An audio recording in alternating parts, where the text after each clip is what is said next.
المتواجدات في هذه القاعة، ونرحب بكم في أرض مقاطعة الرقة، تلك المدينة التي تلقت ضربات موجعة من تنظيم داعش الإرهابي، التي تحولت إلى مقاطعة الفكر الحر بنضال وفلسفة المفكر والفيلسوف القائد الأممي عبد الله أوجلان.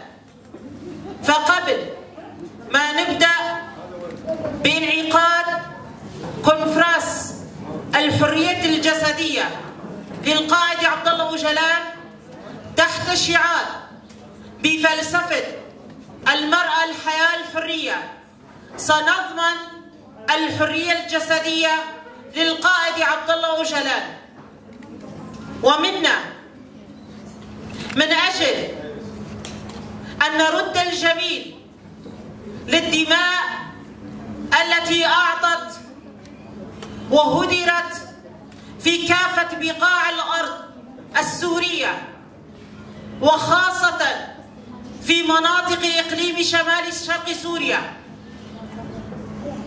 تلك الأرواح التي أهدتنا الحرية، تلك الأرواح التي لم تبخل، ولذلك علينا قبل البدء الوقوف دقيقة صمت على أرواحهم الطاهرة.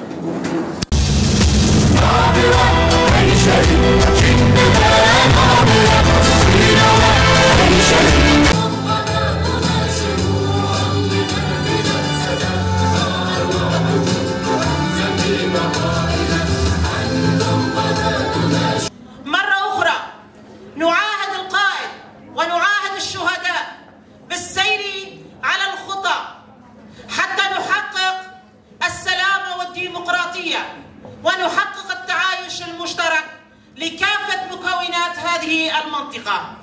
مرة أخرى نرحب بكم جميعا في كونفرنس المنعقد لأجل المطالبة بالحرية للقائد عبد الله أوجلان. ومن ثم يسرد لنا قصة هذه الوردة. حمل وردة في يده ليهديها لجميع الرفيقات المناضلات. وصلتهم هذه الوردة واستقبلوها بروح ومعنويات عالية، ولكن في الوقت ذاته الشعور بالحسرة لما عليه القائد من العزلة المفروضة والمعاناة الأليمة في سجن إمرلي. وبعد فترة تحدث عن الصعوبات والخلافات التي جرت معه من قبل إدارة السجن حيال إرساله الوردة على أنه ممنوع إرسال أي شيء. وكان ردهم بالمقابل رد الإدارة: قطف جميع الورود المنبثقة، قطف جميع الورود المتبقية، وقطع الشجرة الوحيدة التي كانت تنبثق أغصانها من نافذة الغرفة لقطع الصلة بينه وبين الرفيقات. لكنه يسأل هل وصلت الوردة للرفيقات؟ تحدثوا لهن عن قصة هذه الوردة. فالوردة هي للنضال والمقاومة، هي رمز النضال والمقاومة. عندما تتفتح الوردة تزدهر الحياة، وكذلك المرأة عندما تناضل فهي تعطي معنى للحياة. وحماية الوردة لنفسها كحماية المرأة لذاتها ولحريتها ولقضيتها الجوهرية. ويتابع قوله: أنا هنا أنا هنا لا أستطيع أن أصافحكم. تصوروا، خلقوا لي الكثير من المشاكل لأجل وردة، فما بالكم بالأشياء الأخرى. جبوكو أم بكارن بهفرا بجن دبي أم استرين دنا برا مدى هاتية شاتنن هلجنن دبي أم ديوارن دنا برا مدى هاتية لكرن هلوشينن لو ما دبي أم لدجي تشينا يكامين وهاكمة يكامين بسر بكفن دبي أم زلامتية بيبنجه وزلامان تيك بينن دبي أم روناهية ودبن نابا شارستانية حتى ديزن وگرينن جبر وياكي من شركي كبقاري همو شر بروميسوس دبر چاورا در باسكر للورا من ديت كو همو جيان لبرانبري منه از ده انجام خيانت دا لورگاه بروميسوس هات مگرتن اي دايكا بيروس اي جنا عاشق ريبر عبد الله وجلال. بمناسبة انعقاد كونفرانس الحرية الجسدية للقائد عبد الله وجلال، سيتم إهداؤنا هدية من قبل الرفيقات الهلال وتقديمها لنا. هذه الهدية التي أهداها القائد لكافة النساء المناضلات في العالم اللواتي يبحثن عن الحرية، وعلى ذلك ندعو الرفيقة خود العيسى ناطقة تجمع نساء زنوبيا والرفيقة ريحان لوغو لناطقة مؤتمر ستار إلى المنصة لاستلام الهدية من الرفيقات.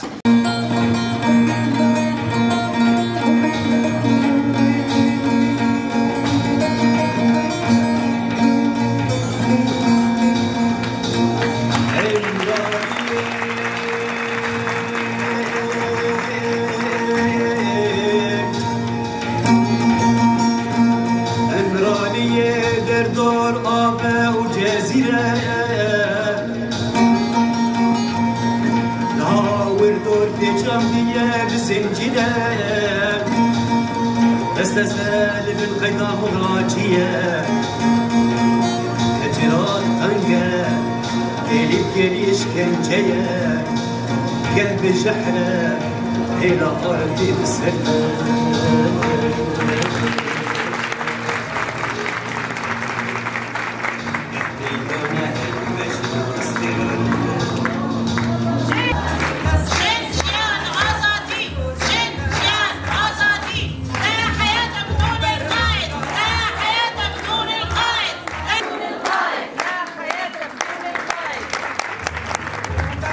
توجيهات القائد بصدد كونفرانس من قبل الرفيقة عدلات عمر. عندما أمسكت بي القوى السيدة على كافة القارات بوحدة متراصة كقبضة اليد وأرسلتني معتقلا إلى إمرالي بالمؤامرة المحاكة وفق حساباتها ومزاعمها، كان أول ما خطر ببالي حينها هو الملحمة اليونانية التي تتحدث عن إله اليونان زيوس الذي ربط نصف الإله بروماتوس إلى الصخر في جبال القفقاس، وصار يطعم كبده للنسور ويجدده كل يوم.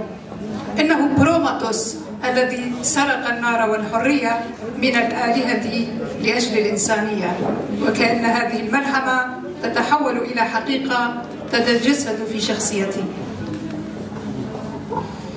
كنت حجر عثرة لا يستهان به على درب حسابات الهيمنة المعمرة قرنين من الزمن بشأن الشرق الأوسط.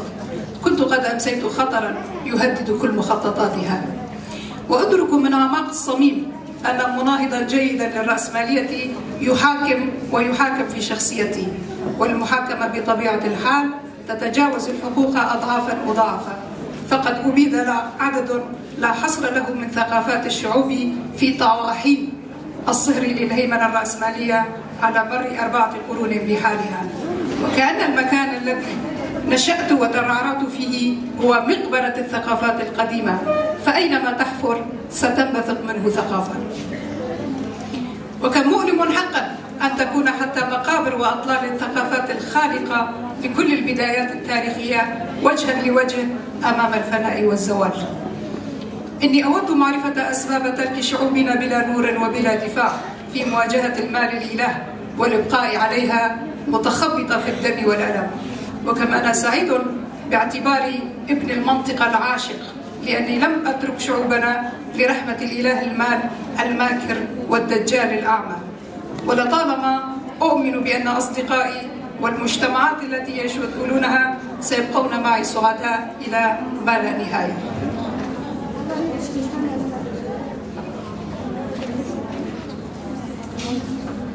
لم يكن عن عبث، فكيفما أن شرارة الحرب العالمية الأولى اشتعلت مع قتل ولي عهد النمسا على يد قوموي صربي متطرف، فإن ضربا من الحرب العالمية الثالثة كان قد ابتدأ مع التمشيط المستهدف إياه.